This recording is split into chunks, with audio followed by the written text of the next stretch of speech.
Bom, então a gente estava falando que a hipófise, ela é uma glândula só, nossa principal glândula, mas ela funciona como duas, certo? Ela funciona como duas glândulas aí. Ela tem uma região anterior e uma região posterior, que é a neurohipófise e a adenohipófise. Aí eu comentei com vocês que a adenohipófise, ela produz, armazena e secreta hormônios, enquanto que a neurohipófise, ela apenas armazena e secreta. Por quê? Os hormônios que a neurohipófise secreta são hormônios produzidos pelo hipotálamo. Então o hipotálamo vai produzir hormônios. Esses hormônios vão ser armazenados na neurohipófise. Professor, Sim. eu não tô conseguindo ver tua tela agora. E agora? Ainda não. Tem mais alguém que não está vendo? Tô de boa. Tá de boa? Será que se eu sair e entrar de novo? Melhora, com certeza. Com certeza. Eu vou fazer isso. Tá bom.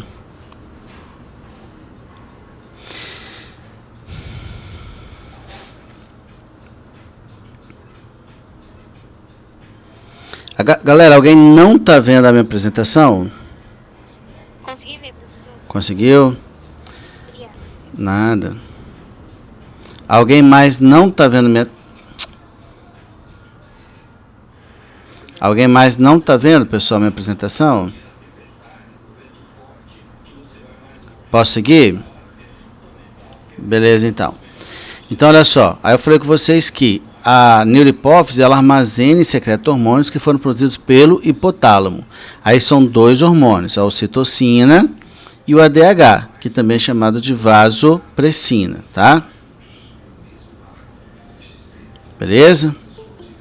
Nossa, toda hora eu vou ter que parar. Bom, então vamos seguindo aqui. A gente chegou a comentar que o nome do hormônio, né, o que significa a sigla DH?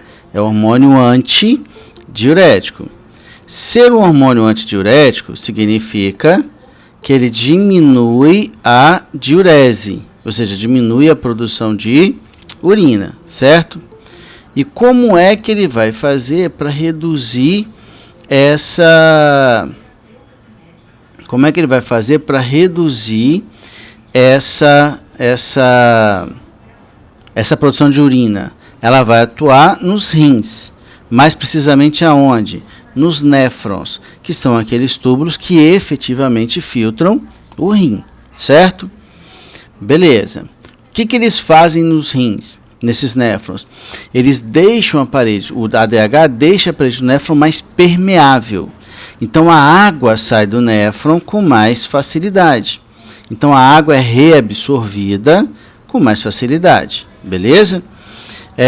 Nesse sentido, galera, essa água ela volta, ela é reabsorvida, ela volta para a corrente sanguínea e o volume de urina produzido é reduzido. Por outro lado, como essa água volta para a corrente sanguínea, o volume sanguíneo ele aumenta. E se o volume sanguíneo aumenta, consequentemente, a pressão arterial também vai aumentar. Daí o termo vasopressina, beleza? Daí o termo vasopressina que é usado para o ADH também, tá? Então eu posso chamar esse hormônio pela sigla ADH, antidiurético ou vasopressina, já que ele tem um efeito sobre a pressão arterial, tá legal? Como a ideia do hormônio é reduzir a perda de água, então ele também vai ter um efeito sobre a perda de água pelas glândulas sudoríparas. Então ele atua reduzindo a transpiração, ele atua aumentando a pressão arterial tanto pelo aumento do volume sanguíneo quanto pelo aumento de um processo de vasoconstricção, que é a redução do calibre dos vasos. Então, se eu reduzo o calibre dos vasos, a pressão ela aumenta consequentemente. E, óbvio, a redução na produção de urina lá pelo aumento de reabsorção de água nos néfrons. Tá certo? Aí eu comentei com vocês. Ótimo, vocês já estão fazendo a chamada, né? Beleza. Podem colocar o nome da turminha aí, tá bom? E aí eu comentei com vocês que existem pessoas que nascem incapazes de produzir ADH ou a produzir numa quantidade reduzida. Quando a pessoa produz pouco ADH, ela se encaixa num quadro clínico que é chamado de quê, pessoal? Diabetes insípidos, exatamente. E qual é o risco de uma criança que nasce com diabetes insípidos? Aí vai perder muita água. E, consequentemente, é um risco de óbito por desidratação. Ótimo, excelente. Num caso como esse, como é que a criança vai ser tratada? Com reposição do hormônio, beleza? Com uma reposição hormonal. Até aqui, tranquilo? Aí eu comentei com vocês também, né, que o álcool, ele inibe a liberação, né, a produção e a liberação de ADH, e, consequentemente, com menos ADH eu aumento minha diurese, né? Por isso que bebidas alcoólicas, elas aumentam a diurese, elas nos fazem ir mais vezes ao banheiro. Legal? Bom, nós já vimos o sistema urinário, certo? Mas vamos dar uma lembrada que a gente está vendo aqui é o néfron, pelo menos parcialmente, né? A gente está vendo aqui, ó, a cápsula néfrica ou cápsula de Bowman, os túbulos contornados proximais, a alça de Henle, que é toda essa região aqui, né, que vai daqui até aqui, beleza? O túbulo contornado distal e ele associado a um ducto coletor. Lembrando que no ducto coletor você vai ter vários néfrons associados a ele, tá certo?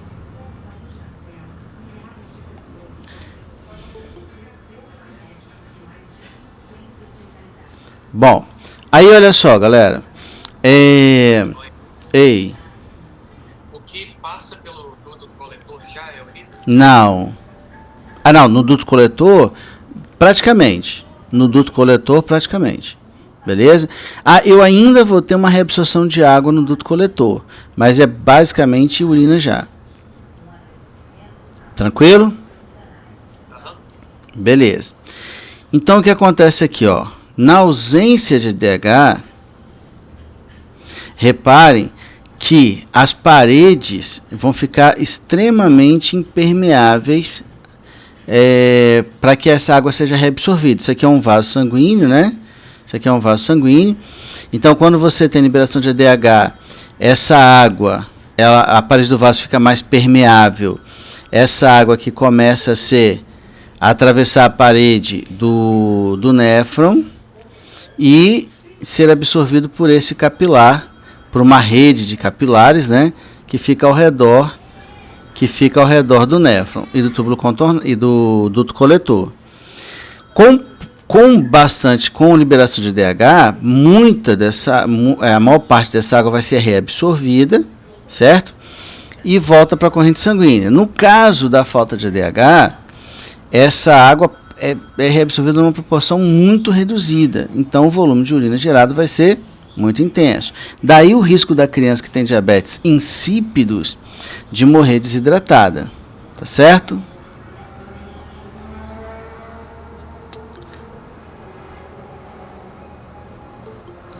Pô. Bom. Vamos na sequência aí. Mudei a tela, galera. Vocês estão vendo minha tela? Sim. Beleza. A outra, então, tá aqui, né? Tá aqui a neurohipófise. Beleza? Liberando o ADH. Que a gente falou vai atuar aumentando a permeabilidade dos néfrons, né, aumentando a reabsorção de água, consequentemente reduzindo a diurese. Além do ADH, o outro hormônio liberado, melhor dizendo, pela neurohipófise é a ocitocina. Deu tempo da gente falar de ocitocina na última aula? Você falou um pouco. Beleza. Então, eu disse para vocês que a ocitocina ela vai ter um papel na musculatura lisa do útero e nas glândulas mamárias. Então, a gente tem uma relação da ocitocina com a amamentação e com o trabalho de parto, né? O que a ocitocina vai fazer tanto na glândula mamária quanto no útero? Vai promover a contração da musculatura lisa envolvida. E lembre-se, galera, que musculatura lisa, músculo liso é músculo involuntário, certo? Então a gente pode associar a ocitocina ao parto, certo? Ao nascimento da criança, porque você relaciona com o trabalho de parto em si, e também a gente pode relacionar com a menstruação, que também depende do útero contrair de maneira involuntária, beleza? Para quem não se lembra, a menstruação nada mais é do que a descamação do endométrio, que é a parede interna uterina, né, que descama porque o útero começa a contrair, certo? As famosas cólicas menstruais, elas são, na verdade, nada mais do que o útero contraindo. Quanto mais abruptas forem essas contrações, mais intensas serão essas cólicas menstruais. Por isso que você encontra pessoas, mulheres que quando estão menstruadas, têm cólicas de parar no hospital, enquanto tem pessoas que praticamente não têm cólica. Depende da intensidade da contração dessa musculatura, tá certo? E no caso da glândula mamária, a gente vai associar com amamentação. Beleza? Com a amamentação. Lembrando, pessoal, a ocitocina, ela não estimula a glândula mamária a produzir o leite. Quem faz isso é uma glândula, é um hormônio da adenohipófise, que é a prolactina, beleza? Qual é a relação da ocitocina com a amamentação? É a secreção do leite.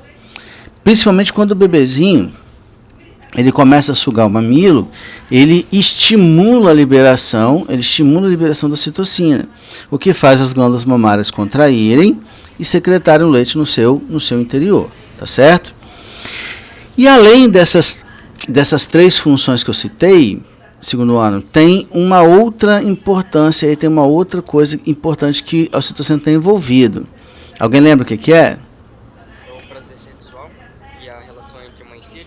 Isso. O prazer sexual, nem tanto, né? Mas tem a ver com a questão da afetividade.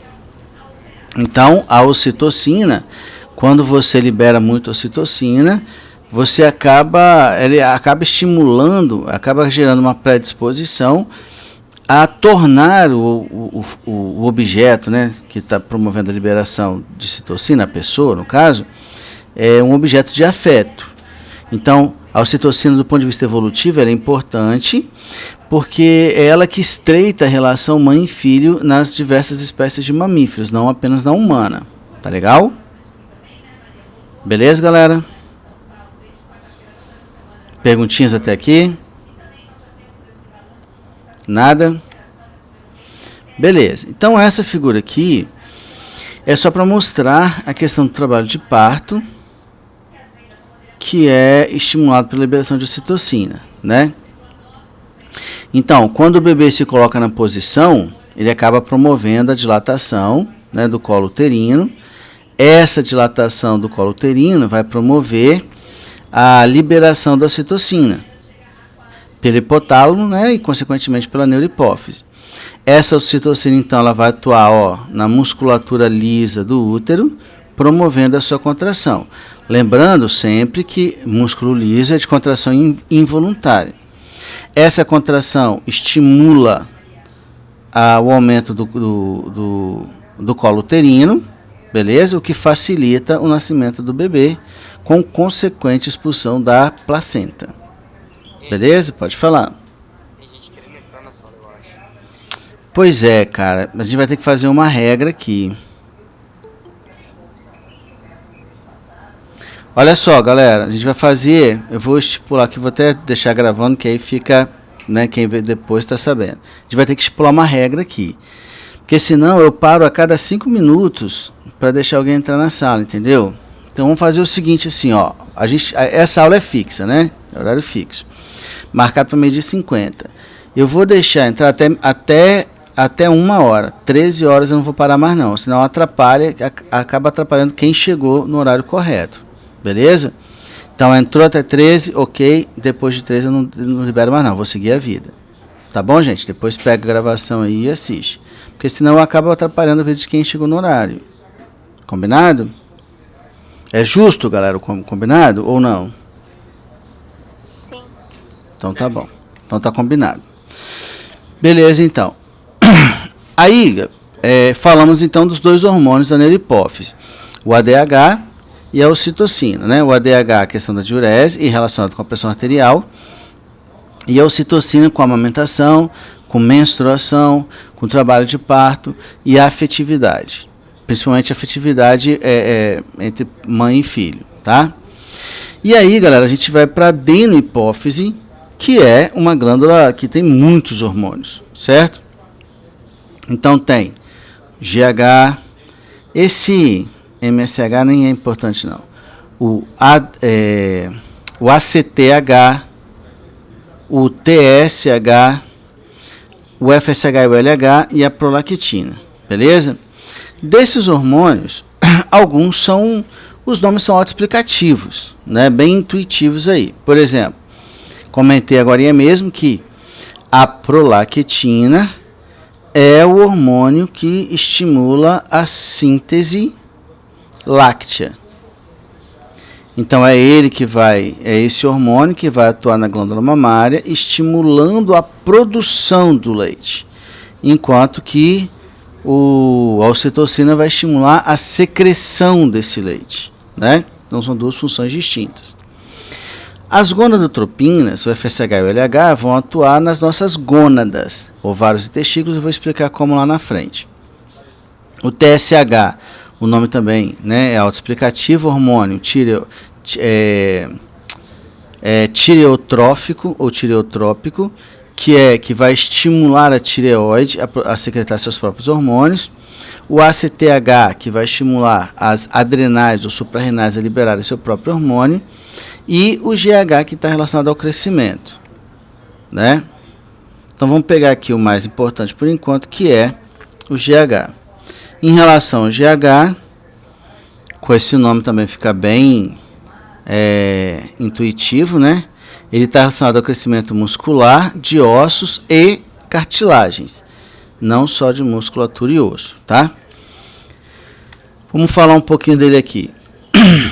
Eu nem cheguei a começar isso depois, cheguei, gente? Eu cheguei a começar isso com vocês? Não, né? Então vamos lá, peraí só um pouquinho.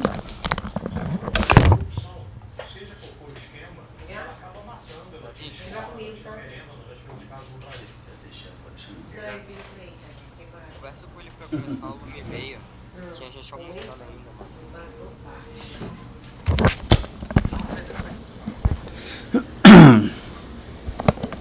Então vamos lá. Pessoal, em relação ao GH, vamos entender aqui quais são as ações desse hormônio, tá?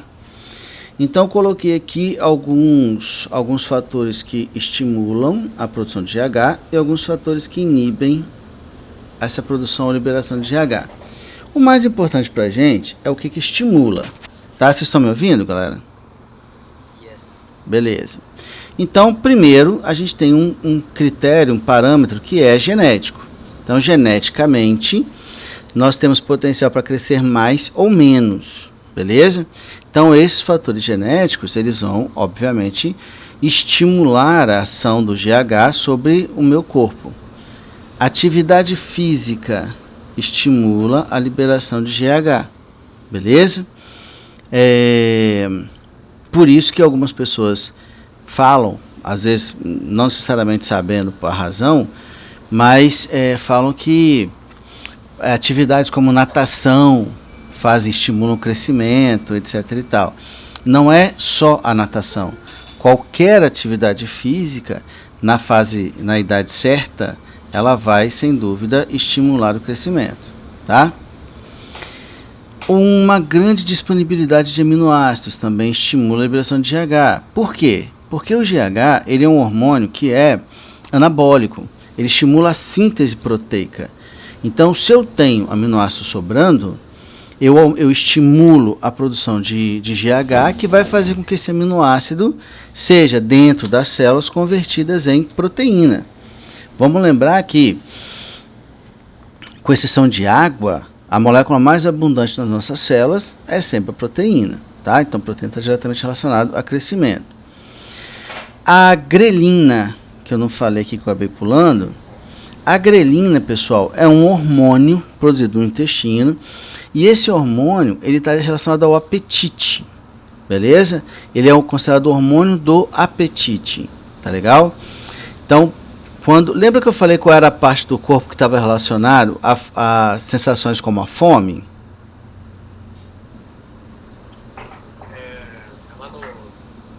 Lá no encéfalo. Lá no encéfalo, aonde? Pra gente, pode ser. Era no diencéfalo. É, no diencéfalo. O diencéfalo tem duas partes, né? Nossa. Que é o hipotálamo e o tálamo. Então, a parte relacionada à fome é o hipotálamo. Então, o que acontece? A grelina é um hormônio que é liberado pelo intestino e ela estimula o hipotálamo a te dar essa sensação de fome, essa sensação que a gente sente, na verdade, no encéfalo, né? Fome não se sente na barriga, se sente na cabeça. E lembrando, eu não estou dizendo que fome é psicológico, beleza, gente? Não é isso que eu estou dizendo, né? Eu estou dizendo que a sensação que a gente conhece como fome, na verdade, ela é percebida e gerada única e exclusivamente no cérebro. Esse desconforto que a gente chama de fome, a gente sente no hipotálamo, beleza? E tem um hormônio também que tem um efeito contrário, né, da grelina, que é a leptina. Enquanto a grelina é o hormônio que estimula a fome, né, a leptina é um hormônio que inibe a fome, beleza? Por isso que alguns daqueles medicamentos que são usados como moderadores de apetite, eles são usados justamente no mesmo sítio de ligação da leptina com o hipotálamo. Então eles imitam a leptina para reduzir o apetite na pessoa, tá certo? Uma redução da taxa glicêmica também estimula a liberação de GH. Por quê? Porque o GH é um hormônio glicemiante. O GH é um hormônio que vai lá no seu fígado e lá no seu músculo e vai estimular as suas reservas de açúcares, né, o nosso glicogênio, a ser hidrolisado e liberar glicose, que acaba parando na corrente sanguínea. Então, o uso de GH, né, o hormônio GH, ele também estimula o aumento da taxa glicêmica. E uma redução da concentração de ácidos graxos, que também tem função energética, também faz com que o GH seja liberado. Bom, uma vez que esses fatores, então, estimularam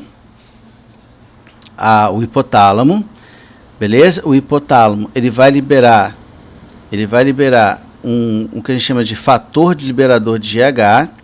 Então, é um hormôniozinho que vai ser liberado pelo hipotálamo, que vai atuar sobre a neurohipófise, estimulando a neurohipófise a liberar o GH. Esse GH, ele vai atuar aonde?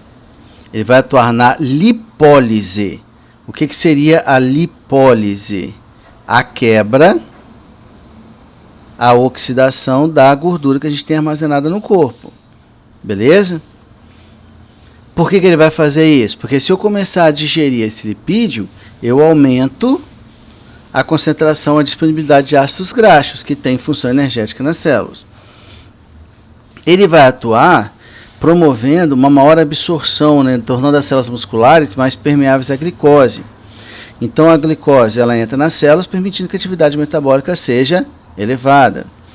Ele vai atuar no fígado, beleza? Estimulando o fígado a produzir um hormônio chamado de somatomedina. Essas somatomedinas, elas vão atuar tanto na musculatura quanto na estrutura óssea, tanto quanto na estrutura cartilaginosa, beleza? Essas somatomedinas, elas são produzidas pelo fígado. Eu não lembro se eu cheguei a comentar com vocês que quando vai chegando na idade que vocês estão, a produção de GH, ela começa a diminuir? Eu cheguei a falar isso? Eu acho que ele só comentou um pouquinho. Então, eu falei bem assim, que na idade que vocês estão, 17, por aí, as meninas, elas já estão com uma curva bem descendente de GH. E isso vai ter uma implicação no crescimento, né? Então é como se eu dissesse assim na prática, né? Quem cresceu, das meninas, o que cresceu, cresceu. O que não cresceu, não cresce mais. Beleza? Por quê? Porque esse GH, enquanto ele está sendo produzido em grande quantidade, ele mantém o que nós chamamos de fezes ósseas descalcificadas. Para que a gente consiga crescer, uma região do osso, chamada de fise de crescimento, ela não pode ser calcificada. Eu vou mostrar numa figura posterior para vocês, tá? Quando a taxa de GH ela diminui, essas fezes calcificam. Aí, uma vez que essas fezes foram calcificadas, aí acabou. Aí não tem mais jeito de crescer, tá? No caso dos rapazes, essa produção de GH ela se mantém elevada ainda por alguns anos. Então, ele vai manter esse GH elevado até uns 18, 20 anos aí, mais tardar, beleza? Então a rapaziada ainda tem potencial para crescer mais um pouquinho, mas a maioria das meninas aí já cresceu o que tinha que crescer, tá bom? E como eu falei com vocês, como ele é um hormônio anabólico, ele vai promover um aumento de células, obviamente, né? Ele vai aumentar, ele vai fazer com que as células se multipliquem, e essa multiplicação também está relacionado ao crescimento. Belezinha? Perguntas? Peraí, essa última frase que você falou aí, crescimento, você está falando do GH ou da sua medida? Na verdade, a gente está falando do GH, né? Eu estou falando que um dos efeitos do GH é estimular o fígado a liberar a somatomedina. A somatomedina também atua no crescimento muscular e no crescimento de cartilagens. Beleza? Mas o GH especificamente, ele atua inibindo a calcificação das fezes ósseas, ele atua estimulando o crescimento muscular, ele atua impedindo que, se o osso não calcificar, o osso pode continuar crescendo, né? E ele estimula também um aumento do número de células, que também tem uma relação direta com o crescimento, certo? Beleza. Beleza? Algo mais? Mais nada? Beleza. Bom, então botei aqui algumas funções gerais aí do GH. Só um detalhe, galera. Vocês todos já receberam o material que eu enviei? Você conseguiu mandar, né, Davi? Sim. Luísa não, Raquel tá aí? AV6. Oi, Raquel? eu. Você conseguiu encaminhar para o pessoal, Raquel? A Clara mandou pro professor. Ah, tá. Então sua turma também já recebeu o material, né? Ah, não, eu mandei. Você mandou? Aham. Então tá bom, ótimo. Então vocês já receberam o material de sistema e tecido nervoso e o material de sistema endócrino que a gente está vendo agora, certo? Aí eu tentei colocar assim, bem completinho, num estilo de resumo, para que facilite aí o estudo, né? Espero que seja útil. Botei questões também, está gabaritado, então acho que o material está bem razoável, beleza? Depois vocês me dão um retorno aí se vocês acharam que é válido fazer ou não, tá bom?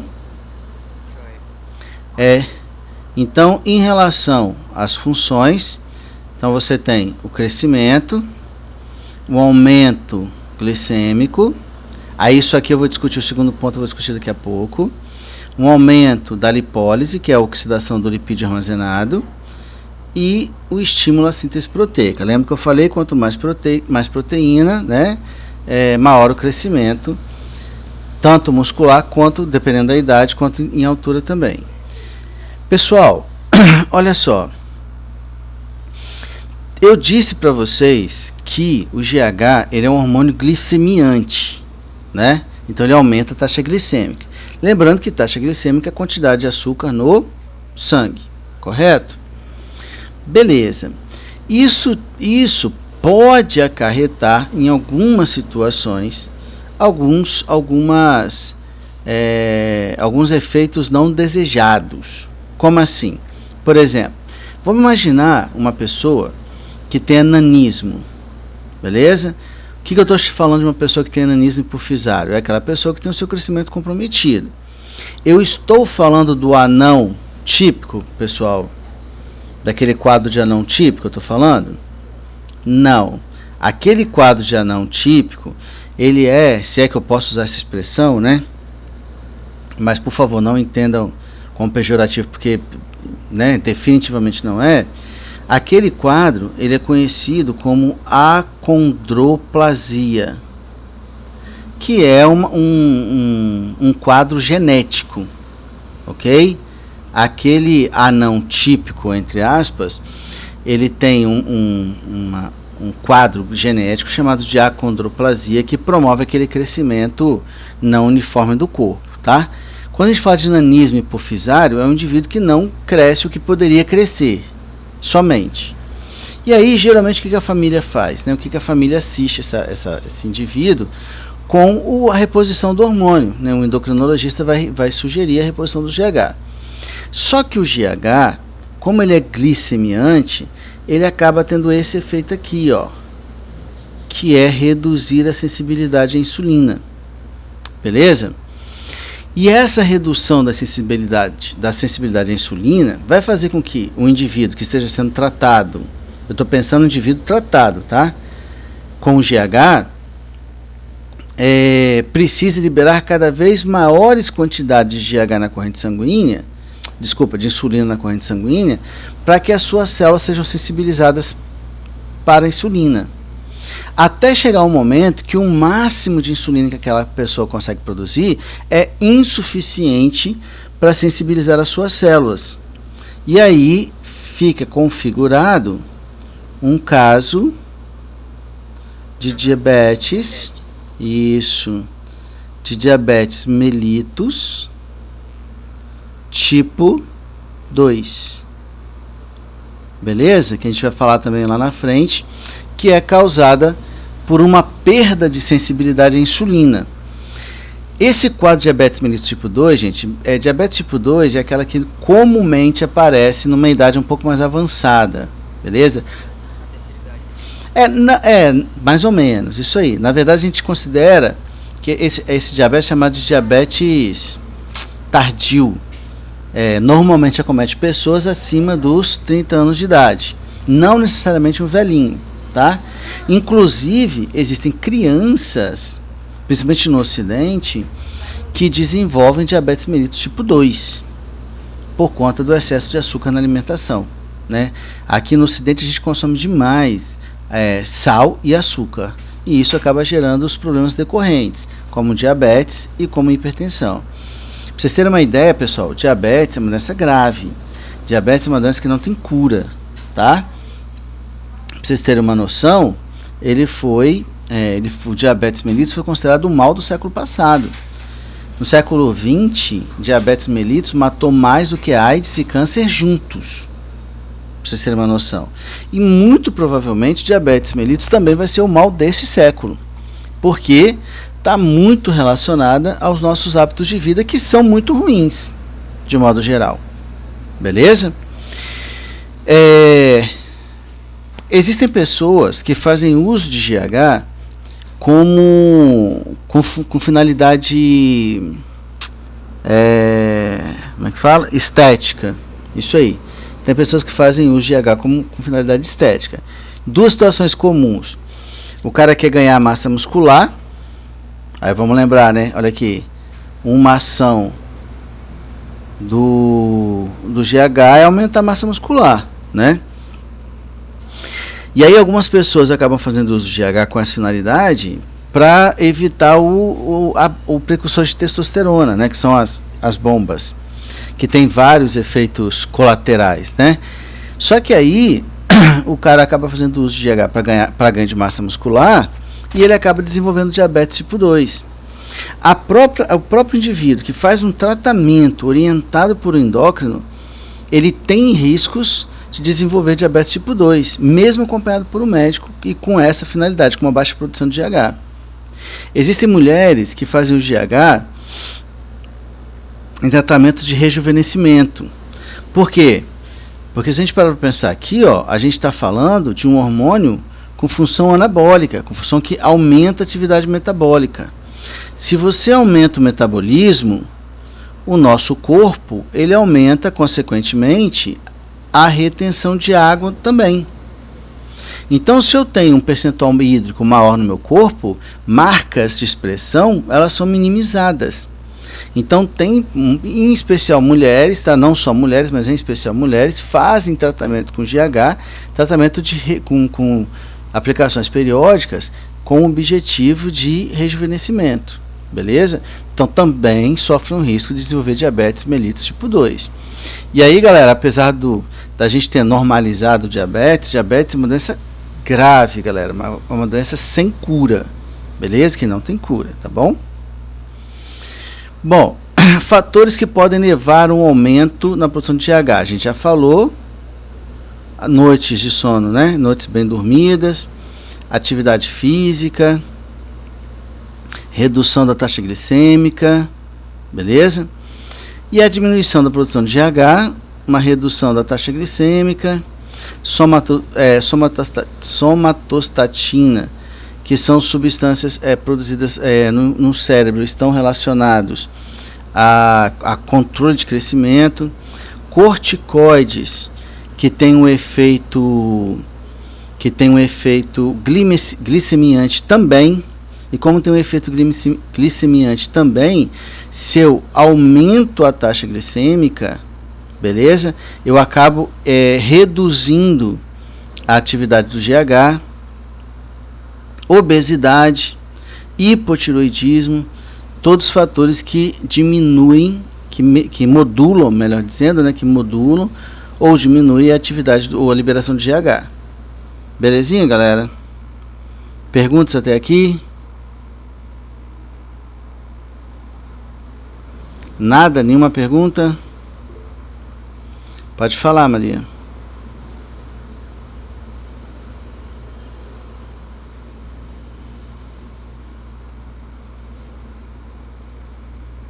Maria, tá me ouvindo? Vou, Maria, vou sim. Eu tô com uma dificuldade enorme de fazer aquele Moodle funcionar, de criar aquela sala no Moodle. Eu não postei ainda por isso. Eu vou fazer o seguinte, Maria. Não, sem problema. Você tá me ouvindo, né? Tá. Eu vou salvar essa apresentação em PDF e vou mandar pro Davi e pra Raquel encaminhado para vocês também, tá bom? Já devia ter feito isso, eu esqueci também. Beleza? Vou agilizar isso. Oi, Ei. tem uma pergunta aqui. Pode falar. Você pode falar rapidinho do hipotireoidismo? A gente vai falar, tá, Davi? Mas vou falar rapidinho aqui, ó. No hipotireoidismo, a gente vai ver que a tireoide, ela produz dois hormônios, que a gente chama de T3 e T4, que estão relacionados ao metabolismo basal, tá? Ao metabolismo básico. Eles regulam o metabolismo básico. Então, quando o indivíduo tem um quadro de hipotireoidismo, a produção de T3 e T4 cai. E, consequentemente, a atividade metabólica ela também é reduzida. Beleza? Aí, quais são as consequências, né? Ao indivíduo, se a minha atividade metabólica é menor, eu gasto menos. Se eu gasto menos, sobra mais. Então, é mais fácil dela engordar um pouco. Isso, ela tem um ganho de massa. Mas não é só ganho de massa adiposa, não. Na verdade, também tem. Porque, por exemplo, assim, se ela está gastando menos, a taxa glicêmica dela tende a aumentar. Você concorda? Sim. E aí, a pressão osmótica dentro dos vasos também aumenta. Então, quando você tem um aumento de pressão osmótica dentro dos vasos sanguíneos, qual é a consequência disso? Os tecidos, de modo geral, têm dificuldade de passar água para o sangue. Aí essa água começa a se acumular entre as células, sacou? E aí qual é a consequência? Além de você ter um ganho de massa gorda, além de massa adiposa, você ainda começa a reter líquido. Aí você dá uma inchada. Isso aí, você dá uma inchada. Isso aí. Que é o mesmo efeito do corticoide, né? O corticoide tem exatamente esse efeito. O que ele faz? Ele estimula um fenômeno chamado de gliconeogênese, que você começa a converter gordura e proteína em açúcares que você não vai usar, e aí ela volta a ser armazenada como gordura. Então você começa o uso prolongado de corticoide, que é glicemiante, né? Então ele aumenta o percentual de taxa de tecido adiposo, de gordura, além de fazer você reter líquido. Por isso que pessoas que fazem tratamentos prolongados com corticoides também tendem a dar aquela inchada. Beleza. Beleza? Mais alguma pergunta, galera? Não? Beleza. Então, disfunções ligadas ao GH. Nanismo, lembrando que eu estou falando de nanismo hipofisário, beleza? Então, no nanismo hipofisário, o indivíduo vai ter dificuldades de apresentar o seu crescimento genético potencial, tá? No caso GH, no caso de nanismo, o que é feito? É feito um tratamento com GH para essas pessoas, para que elas tenham um crescimento mais próximo do normal. Ela vai crescer todo o potencial que ela tinha? Não vai. Mas, pelo menos, vai crescer um pouquinho. Vai crescer mais do que cresceria na falta do GH. Lembrando que mesmo em caso de nanismo, onde há um déficit na produção de GH, o uso do medicamento exógeno, né, a aplicação do GH, ele pode levar a um quadro de diabetes tipo 2 também. Certo? De modo geral, pessoal, tratamentos de disfunções endócrinas, eles são muito mais tranquilos na falta do hormônio do que no excesso do hormônio. Então, se está faltando hormônio, basta que a gente forneça o hormônio para a pessoa. E geralmente minimiza um pouco os danos, né? Os prejuízos. Tá legal? Sim. Cara, diabetes tipo 1, na verdade, ele é uma doença autoimune. Beleza? O diabetes tipo 2, que é esse que eu estou comentando, que tem a ver com o uso de GH exógeno, né? E também tem a ver com hábitos de vida. Que tem a ver, então, com uma perda de sensibilidade para a insulina pelas nossas células. No caso do diabetes tipo 1, você tem uma doença autoimune, e doenças autoimunes, galera, a gente não sabe muito bem o que é starta, né? O que leva a pessoa a ter a doença, né? Desenvolver aquela doença. Como a gente não sabe exatamente o que leva a ocorrer, a gente tem dificuldade em pesquisar o que leva a prevenir ou a curar, certo? Por isso que doenças autoimunes são doenças que têm tratamento, né? Que amenizam aí os sintomas e tal, mas não tem uma cura propriamente dito, certo? Então, no diabetes tipo 1 é um caso de doença autoimune, em que o nosso sistema imunológico destrói a insulina produzida no pâncreas, né? Então, as nossas células de defesa, elas atacam e destroem justamente as células produtoras de insulina lá no pâncreas. E aí o problema do indivíduo é que ele não vai ter a célula que produz insulina. Então, sem a célula que produz insulina, ele não tem insulina. Isso que é diabetes tipo 1. No diabetes tipo 2, eu tenho insulina. Eu continuo produzindo insulina. O problema é que minhas células não respondem a mais ao hormônio, entendeu? A diferença? Beleza? Mais alguma pergunta, galera? Não? A gente também tem um caso do gigantismo, né? Aí fica bem intuitivo, né? Enquanto o nanismo é um déficit na produção de GH, gigantismo seria uma produção excessiva de GH, tá? Espera um pouquinho. Lembrando, pessoal, que o que esse excesso de GH ele vai acarretar?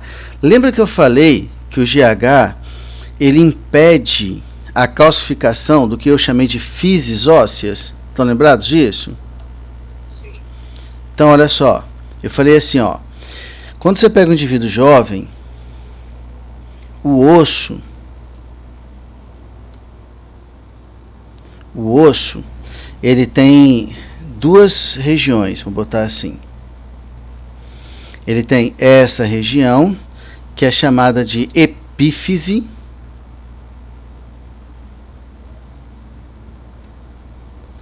e ele tem essa região entre as epífises, chamada de diáfise. Pessoal, desculpa o garrancho, que aqui é bem ruim para escrever, tá? Diáfise, beleza? Aí o que acontece? À medida que o indivíduo vai sendo formado lá no útero e tal, o osso, inicialmente, ele era uma estrutura de cartilagem. Aí ele começa a sofrer uma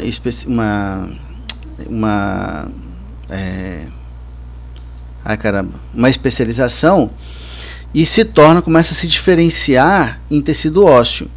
Só que aí uma região do osso não calcifica, que é essa região aqui, ó, essa e essa aqui, a região logo abaixo da epífise. Essas regiões aqui, elas são chamadas de fises de crescimento, tá? Enquanto elas não estiverem calcificadas, você continua crescendo. Se elas calcificarem, acabou. Igual eu falei assim, ó, as meninas, a maioria, pelo menos, que estão aqui agora, né, conversando com a gente, elas provavelmente estão com as fises calcificadas ou prestes a calcificar. Então o que tinha para crescer já cresceu, não vai crescer mais. A rapaziada ainda mantém essas fises aí, então ainda, no geral, ainda dá para crescer mais um pouco, tá? Quando a pessoa tem um excesso de H, essas fises elas não calcificam. E aí, como elas não calcificam, elas promovem um crescimento muito acima do potencial genético que aquela pessoa tinha. Beleza?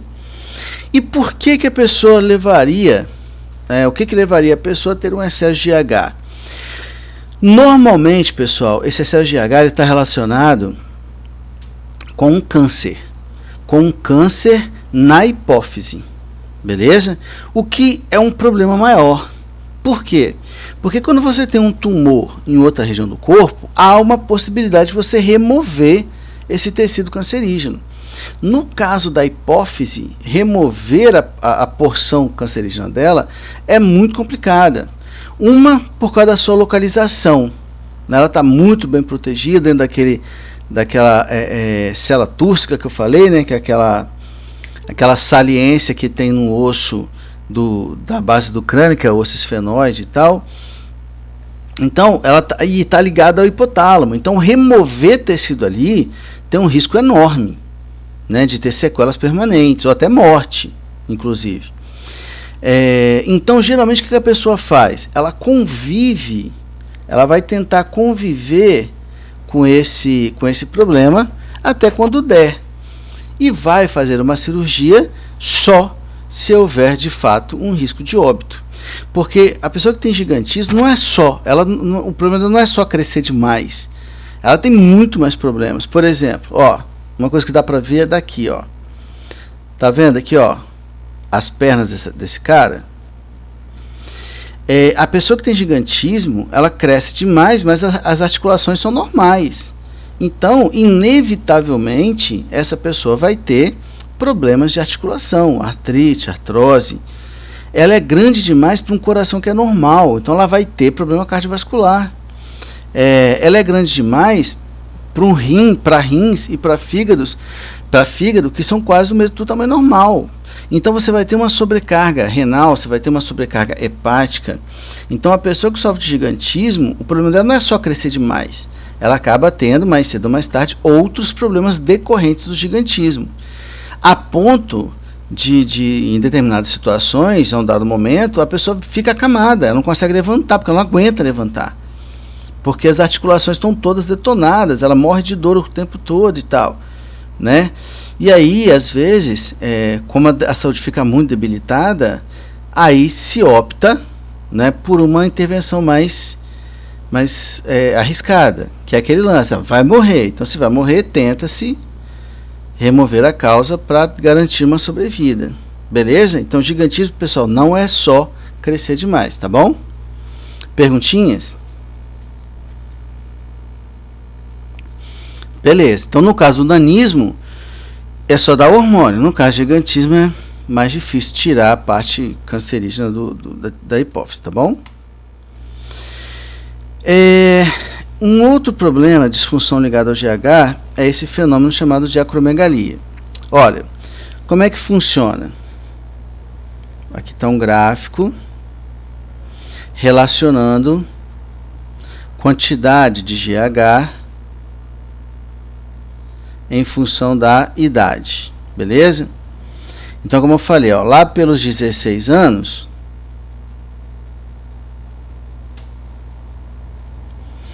as meninas têm um pico de GH e começa a diminuir, mas não zera, tá vendo? No caso dos meninos, esse pico é um pouco mais tardio e depois tende a diminuir. Essa seria a situação normal esperada em relação ao GH. Vamos imaginar uma pessoa normal que teve o pico de GH, cresceu o que tinha que crescer e teve a redução. Vocês estão aí, gente? Sim. Tá, beleza. De vez em quando, galera, vocês falem comigo assim, porque como eu não vejo vocês, às vezes quando o silêncio está demais, eu fico imaginando que eu perdi a conexão. E hoje a internet... Aí escalar aula sozinho é meio chato, né? Rapaz, eu já fiz isso hoje 5 vezes já. Então, assim, por isso que às vezes eu paro e pergunto, para eu saber que vocês estão aí. Senão eu fico falando aqui para mim mesmo, sabe? Eu comigo mesmo, assim, entendeu? Não parece ser muito legal. Não, né, não. E aí, galera, vamos imaginar assim, ó. Então, eu tive meu pico de GH, caiu, as fezes calcificaram, beleza? Então, em princípio, é uma pessoa normal. No caso da acromegalia, chega uma determinada na idade adulta, 20 e alguma coisa, você tem um novo pico de GH, beleza? Só que aí você tem um pico de GH lá pelos 25, 30 anos, só que suas fezes já estão calcificadas. Então não dá mais para o osso crescer, concordam? Então o que vai crescer? Vai crescer osso de extremidade e vai crescer osso em termos de diâmetro, beleza? De espessura. Então, por exemplo, você começa a ver aqui, ó, olha a projeção do osso frontal desse indivíduo aqui, ó. Olha o osso temporal desse indivíduo. Olha a mandíbula desse indivíduo, que é um osso livre, né? Beleza? Olha aqui, ó, o osso zigomático, que é esse osso aqui debaixo do olho, ó, desse indivíduo. Beleza? Olha o queixo, a protuberância no queixo, ó. E aqui, quando você faz uma radiografia, isso fica mais evidente ainda, né? Então, ó, isso fica mais evidente ainda aqui, tá vendo? Olha aqui atrás, ó. Então, isso está relacionado, esse aumento de espessura óssea ou o crescimento de extremidades, tipo dedos das mãos, dedos dos pés, eles têm a ver com o aumento de GH na vida adulta. A gente chama esse quadro clínico de acromegalia. Beleza? Então nós vimos 3 disfunções: nanismo, a falta de GH; gigantismo, um excesso de GH; e acromegalia, um excesso de GH na vida adulta. Tranquilo? Luiz, Sim. dá pra... Eu duvido que dê, mas dá pra prever a acromegalia? Não, dá não. Não existe assim, porque meu pai teve, eu vou ter. Ou ninguém tem na minha família, eu não posso ter. Não, pode ter sim. Beleza? Beleza. Outra coisa, galera, vocês assistem o UFC? Eu não. Ninguém assiste? Eu assistia. Assistia? Vocês não lembram de nenhum lutador brasileiro do UFC que tem umas características assim, não?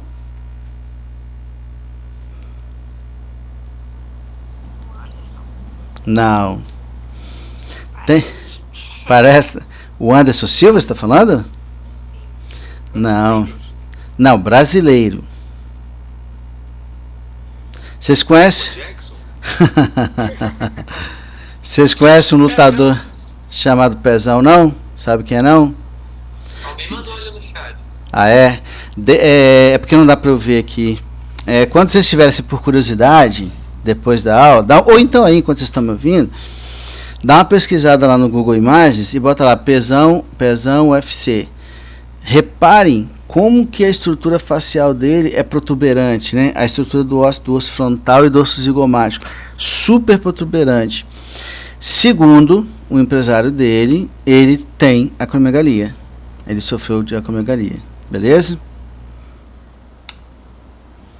Bom, em relação ao GH, pessoal, mais perguntas?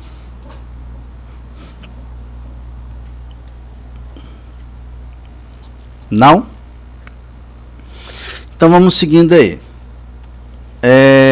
Próxima glândula é a tireoide, certo? Temos uma noção de onde a tireoide se encontra, pessoal? Eu estaria próximo do pescoço. Isso, ela está nessa região aqui. Vocês conseguem me ver, não conseguem? Sim. Ela está nessa região aqui, atrás dessa cartilagem que a gente chama de pomo de Adão, que é essa cartilagem protuberante que tem aqui, beleza?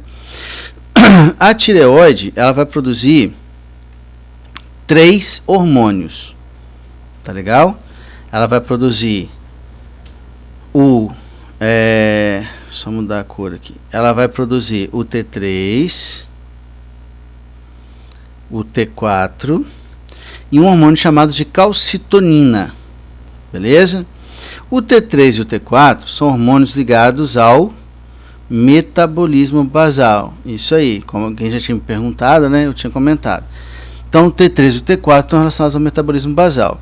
Na verdade, desses dois aí, galera, o T3 que é o mais importante, tá? Porque eu uso o T3 para produzir o T4. Então o T3 que é a chave da história aí, certo? Então ele atua estimulando o metabolismo basal. O que, obviamente, se eu estou estimulando o metabolismo basal, de certa forma influencia no crescimento também. Beleza? Então, quando o indivíduo ele é muito jovem, esses hormônios da tireoide têm uma influência grande no crescimento e tem uma influência grande no desenvolvimento do sistema nervoso central. Galera, o sistema nervoso central é um dos últimos a ficar pronto no nosso corpo. Então, durante a primeira infância, até os 5 anos de idade, o nosso sistema nervoso central se desenvolve muito, beleza? Inclusive, vocês que serão pais e mães no futuro, né, ou já são, não sei também, né? Quanto mais você estimular o seu filho, a sua filha na primeira infância, mais conexões sinápticas ocorrerão no cérebrozinho dela. Ou seja, maior facilidade de aprendizagem ela vai apresentar, beleza? Por exemplo, assim, vou dar uns exemplos bobos só para vocês entenderem a lógica, assim, que não precisa ser necessariamente com inteligência, né? Por exemplo, geralmente quando a criança quando você começa a dar comida sólida para a criança, geralmente a família faz papinha, não é verdade? Então, ela pega lá o arroz, o feijão, a abóbora, a carne, não sei o que, aí bate tudo e dá aquilo batido para a criança. É um erro fazer isso. Por que é um erro? Porque é super interessante que a criança coma as coisas separadas. Porque se ela comer tudo junto, igual você faz na papinha, ela vai sentir um gosto só. E esse um gosto único não vai estimular a região do córtex cerebral relacionada ao paladar. Por isso que é interessante assim, você vai dar carne, pega um pedacinho pequeno, né, e dá só a carne. Ou vai dar abóbora, dá só a abóbora. Ou vai dar o arroz, só o arroz. O feijão, só o feijão. Em colheres separadas. Colheres que eu falo assim, né, um de cada vez que eu estou falando, separado. Para que ele tenha a chance de sentir o gosto de todos os alimentos que estão sendo oferecidos. Isso vai estimulando a região do córtex cerebral para o paladar e isso torna a criança muito mais suscetível a diferentes sabores. Hoje em dia, quem convive com criança, ou se vocês se recordam de como vocês eram quando eram pequenos, né, tinham várias restrições alimentares. Eu não gosto disso, eu não gosto daquilo, eu não gosto daquilo outro, né? Se eu perguntasse assim, por exemplo, Guilherme, acho que é Guilherme que falou comigo mais cedo, você curte jiló, Guilherme?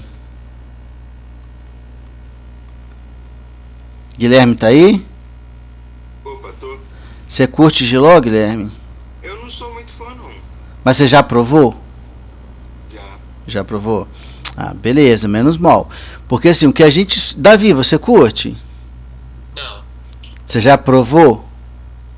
Poucas vezes. Quase nada. Mas, por acaso você tá querendo chegar naquele ponto que você não gostar de uma coisa mesmo você não tendo provado? Exato. Eu tenho isso também. Exato. Aliás, muita gente tem, né? Às vezes a gente fala de coisas assim que a gente não gosta, mas a gente sequer provou. Né? E de onde sai esse lance do não gosto? Né? E você já é um jovem, né? Imagina na criança de 5 anos, 6 anos, que isso é muito mais comum.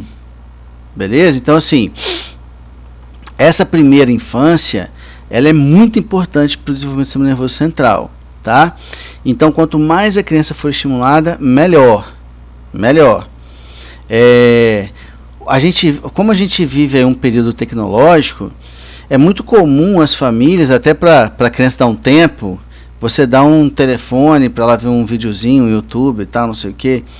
Só que não é um hábito legal. Na verdade, assim, o que é um hábito legal? O que é legal para uma criança até uns 5 anos? Lego, brinquedo. Isso, bonequinho para fazer historinha, para fazer, sabe? Lego para montar. Esse tipo, bola. Esse tipo que vai interagir com outra criança e tal. Então, esse tipo de brincadeira fazem assim, um super bem para o desenvolvimento do sistema nervoso central. E quando eu falo desenvolvimento, eu estou me referindo a um aumento do número de conexões sinápticas. Porque, galera, ser desembolado é isso, é ter muita conexão. Quanto mais conexão sináptica, o número de neurônios não vai mudar. Né? O que vai mudar é o número de conexões sinápticas formadas. E a maioria delas, galera, se forma assim, nessa fase mais tenra da vida, elas se formam com muita facilidade. Porque o sistema nervoso central ainda está em desenvolvimento, tá? Bom, dito isso, cabe um comentário. Qual é o comentário, né? O hipotiroidismo, ele pode aparecer em crianças muito jovens, tá? E se ela aparecer numa criança nessa faixa etária da primeira infância, a falta de T3, que vai promover essa redução metabólica generalizada, vai comprometer o desenvolvimento do sistema nervoso central. Beleza? Levando, isso assim, né? É lógico que, por exemplo, para você perceber hipotiroidismo numa pessoa adulta, num jovem, num adolescente e tal, é muito mais fácil, porque ela mesma vai citar os sintomas, né? Do que numa criança de 3, 4 anos. É bem difícil você perceber isso numa criança de 3, 4 anos. Então, se demorar muito para a família perceber e a reposição hormonal tardar a começar a acontecer, você pode ter um comprometimento do sistema nervoso central, levando a um déficit cognitivo, que é conhecido como cretinismo. Beleza? Que é conhecido como cretinismo. Então, cretinismo é um quadro que acomete crianças, né, que são levadas a um déficit cognitivo por conta da perda da não produção de hormônios da tireoide durante essa primeira infância. Tudo bem? Beleza. Uma outra coisa que vocês devem ter visto no ano passado, mas aí eu vou chamar a atenção aqui, que é o bócio endêmico. Vocês se lembram disso aqui, gente? Eu já ouvi falar, mas eu não sei dizer. A falta do iodo na tireoide? Mas por que haveria uma falta de iodo na tireoide? Desidratação? Desidratação? Opa, não. Desculpa, viajei. E aí? Falta de alimentos com iodo? Alimento. Beleza? Por isso que tem o sal iodo. Isso aí. Na verdade, a adição de iodo no sal de cozinha é para prevenir o bócio endêmico em algumas regiões, né? Por exemplo, no nosso caso, nós não precisaríamos ter sal, ter iodo, ter sal enriquecido com iodo. Para a gente não seria necessário. Por quê? Porque iodo, ele é um elemento que a gente obtém na alimentação.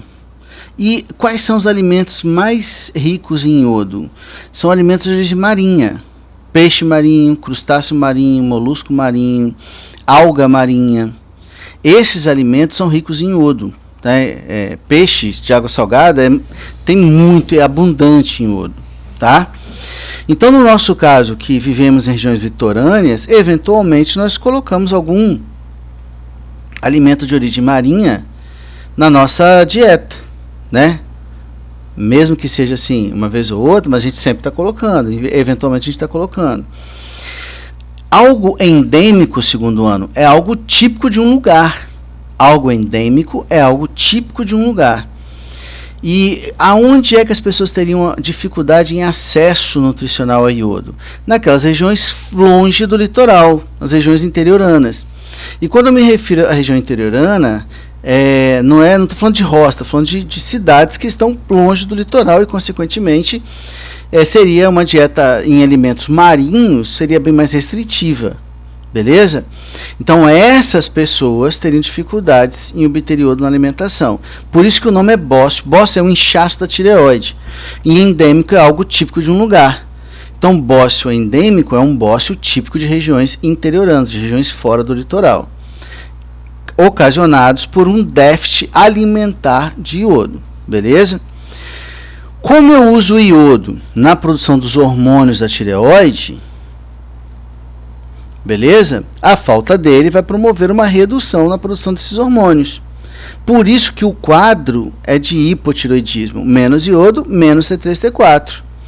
E aí as consequências seriam as consequências ligadas ao hipotireoidismo, tá bom? Não é que o bócio endêmico seja o tireoidismo. O bócio endêmico, ele tem sintomas de hipotireoidismo, que você reverte facilmente, basta colocar iodo na alimentação. A ideia do sal foi maneiríssima. Por quê? Porque o sal de cozinha todo mundo usa e é muito barato, né? 1 quilo de sal custa, sei lá, R$1 e pouco, né? Então todo mundo tem acesso. Beleza, pessoal? Perguntas? Uma outra coisa é que como a tireoide tem pouco iodo disponível, ela tenta compensar hipertrofiando. Então ela aumenta a sua atividade e acaba hipertrofiando. Daí o inchaço característico de quem tem bócio endêmico. Tá bom? Vocês estão aí, galera? Yeah. Ótimo. Tô comendo bolo. Ah, porra, nem oferece pra galera, né? Vou mandar você. Bom, aí eu falei, né, dos 2 hormônios ligados ao metabolismo, que são T3-T4. O outro hormônio é a calcitonina. Olha o nome, galera, calcitonina. O nome é altamente intuitivo, concordamos? Que é altamente intuitivo? A calcitonina ela age nos rins? Não. Não? Não.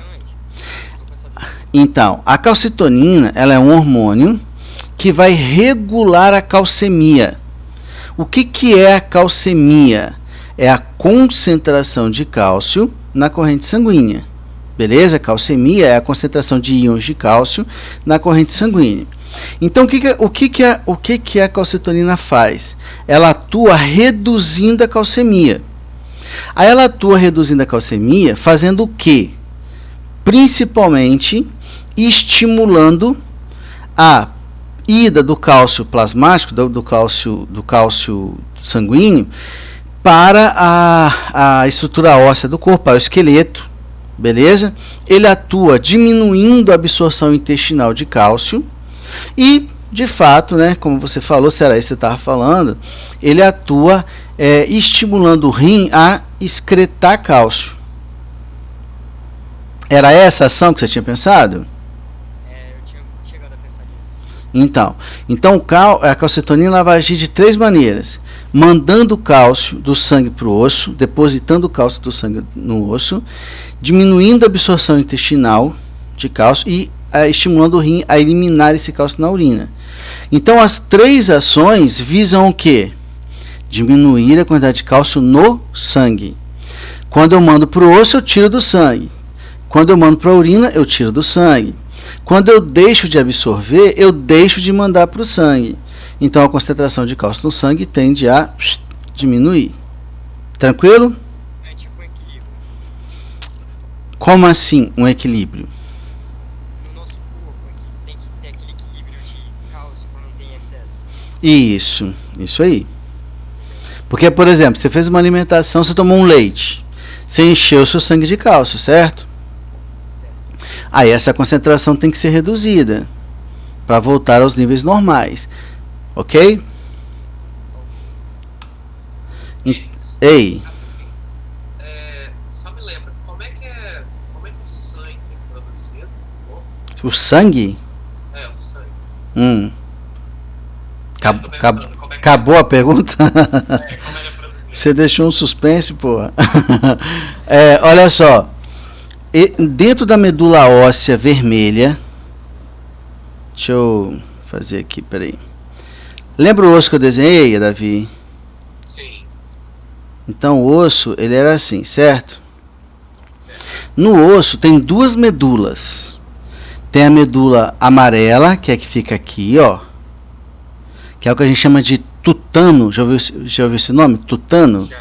Que é o mocotó, sabe o mocotó? É, Beleza. tem a ver com gelatina também? Isso, a gente usa o tutano na fabricação de gelatinas, isso aí. Esse tutano, essa medula amarela, ela é uma reserva energética, tá? Ela está aqui como reserva energética, beleza? É rica em gordura e tal. E a gente tem nessa região aqui a medula óssea vermelha, nessa região aqui. Isso no osso longo, tá? No osso chato é quase medula óssea nele todo. Tipo assim, ó, quando você pega o osso do quadril, é um osso chato, concorda? Sim. Então você vai ter medula óssea nele quase todo. A escápula, que é esse osso aqui das costas, é um osso chato, é quase medula vermelha nele todo. O externo, que é esse osso aqui do peito, é um osso chato, é quase medula óssea nele todo, beleza? Medula óssea amarela é osso longo, geralmente que aparece. Beleza, essa medula óssea vermelha, ela tem o papel de produzir os elementos figurados do sangue, que são as células ou estruturas ligadas ao sangue. Por exemplo, hemácia é produzida aqui, glóbulo branco é produzido aqui, as plaquetas, que não são células, né, mas são fragmentos de uma célula, que são encontrados dentro da medula óssea. Beleza?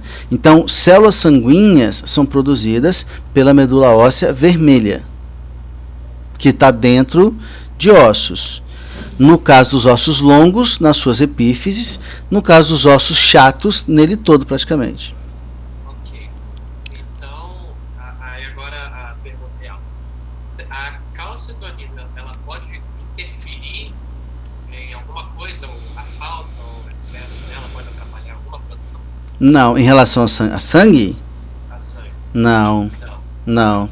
Não, porque tipo assim, a medula óssea vermelha é um tipo de tecido, beleza? É um tipo de tecido. O tecido ósseo é outro tipo de tecido. Entendi. São tecidos diferentes, sacou? Então, a calcitonina, ela tem ação sobre o tecido ósseo, sobre o tecido sanguíneo, né? Que no caso, na verdade, é o tecido da medula óssea. Ele não vai ter ação, não. Beleza? Então, aqui na figura, a gente está vendo a posição da tireoide, né, no pescoço, na frente da traqueia, atrás dessa cartilagem que a protege, produzindo esses 3 hormônios aí. O T3, T4 com metabolismo, a calcitonina com regulação da calcemia. Mais perguntinhas por enquanto? E aqui a gente está vendo uma portadora de bócio endêmico.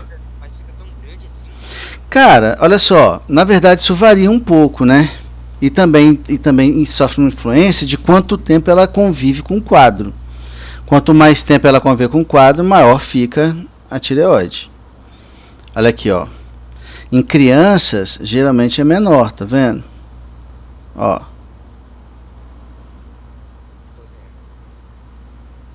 Se bem que aqui está bem desenvolvido. Beleza? Então tem a ver com que ela se alimenta, tem a ver com o tempo que ela está convivendo com o quadro. Olha a diferença desse caso para esse caso, por exemplo. Bem acentuado da esquerda, né? Essa comunidade, por exemplo, é uma comunidade que vivia aí a centenas de quilômetros da região litorânea mais próxima lá na Tanzânia. Porque a Tanzânia é um país que tem litoral, né? Então essa é uma comunidade do interior da Tanzânia que a população toda sofria, né, com bosta endêmico por conta da falta de iodo na alimentação. Beleza? Então, galera, em relação às disfunções agora, tá? Então você tem o hipertiroidismo e o hipotiroidismo, beleza? O hipotiroidismo é uma baixa atividade da tireoide que vai reduzir, obviamente, a produção do T3 e T4, certo? E eu falei com vocês que o T3 e T4 tem a ver com o quê? Metabolismo. E eu disse para vocês que o T4 é produzido a partir de quem? Então se reduz T3, reduz T4 também, né? Então você vai ter um quadro generalizado de redução da atividade metabólica, né? Então você teve aqui uma redução metabólica. Se você tem uma redução do metabolismo, você vai ficar meio apático, meio indolente, né? Meio preguiçoso, meio devagarzão, beleza? Há uma tendência ao ganho de massa, porque você está gastando menos, você economiza mais. Tem uma frequência cardíaca e respiratória reduzida, que chama de bradicardia, né, que diminui a frequência cardíaca. Você tem uma pele fria e ressecada, porque se o seu metabolismo ele diminui, a sua geração de calor também diminui, beleza? E pode ocorrer o bócio, que é o inchaço da tireoide, né? E eu falei que se o hipotireoidismo se configura numa fase muito tenra da vida, compromete o desenvolvimento do sistema nervoso central, levando ao quadro de deficiência mental, chamada de cretinismo. Beleza? Uma vez diagnosticada, basta fazer o quê? Reposição do hormônio. Né? Quem sofre de hipotireoidismo vai tomar o hormônio todo dia, a vida inteira. Todo dia ela vai tomar os comprimidinhos lá de T3, que é vendido em farmácia, tranquilão, beleza? No cara que tem hipertireoidismo, ele está com uma produção acentuada desses hormônios, certo? Beleza. Aí o que vai haver? Se meu metabolismo está maior, eu estou gastando mais. Se eu gasto mais, eu economizo menos, então eu perco massa, beleza? Minha frequência cardíaca aumenta, né? Taquicardia, bradicardia é quando reduz, taquicardia é quando aumenta. Aumenta sudorese, aumenta, porque se meu metabolismo está aumentando, o que acontece com a temperatura, pessoal? Aumenta. Então você tende a suar mais. Aumenta a diurese, se eu estou gastando mais, eu estou produzindo mais resíduos, então também aumenta a produção de urina. Tremores corporais, paciência curta, exoftalmia, que é o olho fica meio, quer ver? Está aqui. O olho fica esbugalhado, tá vendo?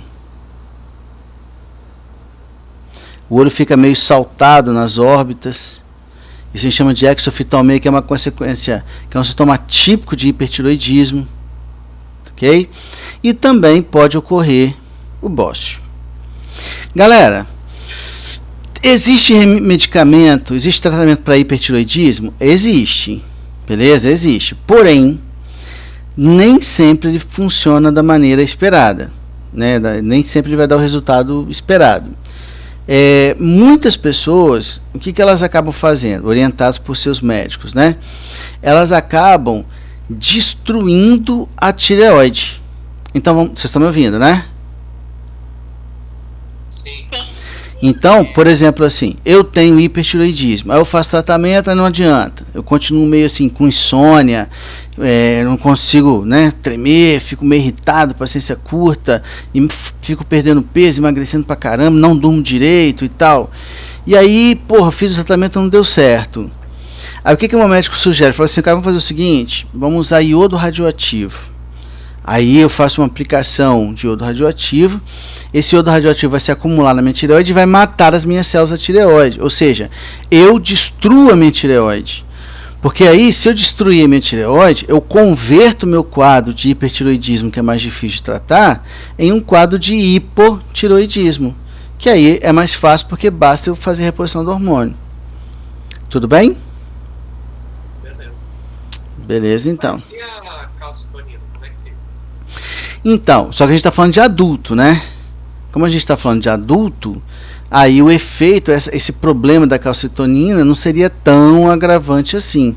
E outra coisa também, Davi, os locais de produção do hormônio na glândula são diferentes. A calcitonina, por exemplo, tem um leve iodo. Então, se eu fizer uso de iodo radioativo, eu vou matar as células de tireoide responsáveis pela produção de T3 e não da calcitonina. Então, minha perda de calcitonina não vai ser tão grande. Que conveniente. Que? Que conveniente. Quando o hormônio é diferente, cara, as células produtoras também são diferentes. A gente vai ver, por exemplo, assim, ó, o pâncreas produz insulina e glucagon. Aí tem um tipo de célula que produz insulina, outro tipo de célula que produz glucagon, entendeu? Não são as mesmas células. Entendi. Beleza? Pode falar. O que leva a pessoa a ter hipertireoidismo? Então, quando a gente fala de disfunção de glândula, não tem uma causa, assim. Não é eu falo assim, olha, se você fizer isso, você vai ter hipertireoidismo. Se você fizer aquilo, você vai ter hipotireoidismo. É um mau funcionamento da glândula, tá? Que não tem disposição genética, não tem nada disso. Pode acontecer, pode não acontecer. Não tem nada que você possa fazer para prevenir, por exemplo. Beleza? Uma vez tida a disfunção da glândula, aí você vai resolver o problema da glândula depois que aparece. Que você também não tinha como saber que ia aparecer. Tá legal?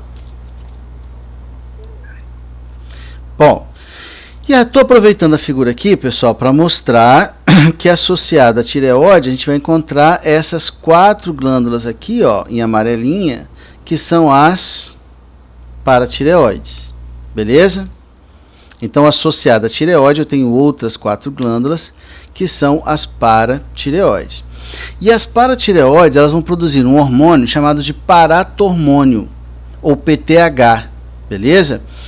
Esse paratormônio, pessoal, deixa eu voltar aqui, para vocês não lerem. Esse paratormônio, ele tem um efeito antagônico à calcitonina. O que a calcitonina faz mesmo? A captação do cálcio do sangue para os ossos. Então, eles reduzem, né, o T3, a calcitonina reduz a calcemia. Como o paratormônio tem um efeito antagônico, Então ele vai tirar dos ossos e jogar no sangue? perfeito, ele vai elevar a calcemia. Galera, a gente monta e desmonta o esqueleto todo durante a vida umas 3 vezes. Umas 3, 4 vezes. Claro que aos poucos, obviamente, né? Mas a gente monta e desmonta completamente o esqueleto ao largo da vida umas 3, 4 vezes. Graças a essa ação antagônica que existe entre as paratireoides e a tireoide.